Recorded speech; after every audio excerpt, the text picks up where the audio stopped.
We'll see some showers and some isolated thunderstorms around through about midday. Things will stay relatively quiet across North Texas. It's the afternoon when things really start to get going. After 12 o'clock, heading toward 1, 2 in the afternoon, we'll begin to see those isolated storms developing out towards south and west initially, and these will have that potential to be severe as well as we head out into the afternoon hours around 2, 3 o'clock, out ahead of the main line that's going to move through a little bit later in the afternoon, heading into the evening. So here we go around 3 o'clock, around the time you're picking the kids up from school. We'll have some isolated to scattered, strong, potentially severe thunderstorms around. So again, it's one of those days. Please do stay weather aware. Have that plan in place to maybe get the kids a little earlier from school and then heading home from work a little bit later. We'll start to see that line of storms getting more organized. Still some isolated thunderstorms out ahead of that, but the main line begins to march across the area around 5, 6 o'clock, moving right through the Metroplex. And around that 7, 8 o'clock time frame, we will have that potential for severe weather continuing even as we head into the early evening hours, especially in our eastern counties. Now, by 10 p.m.,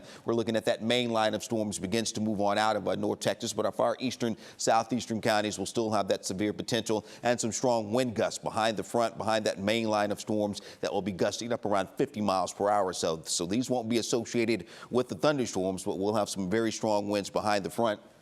So we'll have to deal with that as we head into the late evening and overnight. Now, there will be some wraparound showers and storms perhaps to deal with as that low moves on out of the area during the overnight hours heading into the early part of tomorrow. But by the morning commute tomorrow, all that should be behind us. We'll start to clear out. It will be breezy and turning much cooler as we go through the day on Friday, but at least we will clear out. Now, there's that severe weather outlook that we've been talking about. Mariel explained what each category means just a little bit earlier, but we are looking at that moderate risk, the red shaded area. That's where the tornado risk will be highest for today, but we can't rule that out in that enhanced risk area coming back over into the Metroplex, Dallas and Fort Worth included in that enhanced risk as well. So we are talking about all modes of severe weather, again, with large hail, the damaging winds, and a few tornadoes, a few of which could be strong across the area today as well. So again, please do have that plan in place, especially during the late afternoon. Now, the main concerns will be that damaging wind and large hail threat, but a few tornadoes are going to put that in the medium category for today.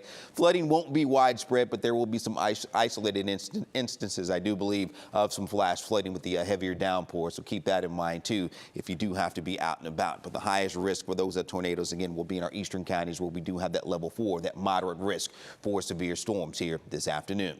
All right, here's that 10-day forecast for you. Looking at upper 70s with the temperatures today. It does cool down briefly for tomorrow, with those lows getting down into the 40s. So it's going to be a little bit on the cool side with highs only in the low 60s for Friday afternoon. Then we'll warm back into the 70s, mid and upper 70s by Sunday, close to 80 degrees early next week. And we'll see that chance for some showers and thunderstorms returning as we head toward the middle of next week, and then more cool air moves in once again.